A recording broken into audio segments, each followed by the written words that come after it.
आलात का म्हणजे कसं बोललात तुम्ही त्यांच्याशी? काय बोललो?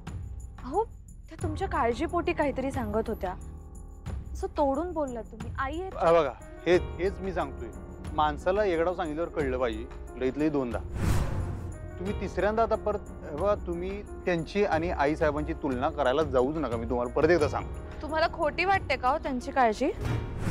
नाही, खरं तर तेवढी एकच गोष्ट शेम वाटली मला.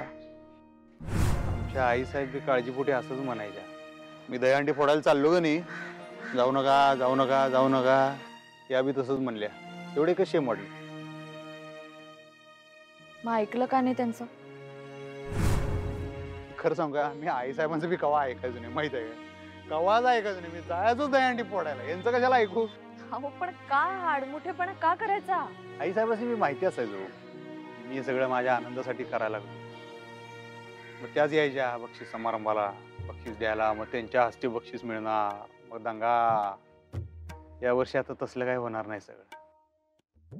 हा तर आई साहेबांचा असा भर असायचा की सगळं रीतीप्रमाणे व्हायला पाहिजे बाबा, म्हणताना मी हे करायला लागलोय. दरवर्षी जशी दहीहंडी करत आलोय त्याच्यात खंड पडायला नको, रीतीप्रमाणे होऊन दे. आई साहेबांची पण हीच इच्छा असणार, त्या जिथे कुठं असतील. ठीक आहे, पण तुम्ही जरा सांभाळून करा सगळं, जास्त रिस्क घेऊ नका.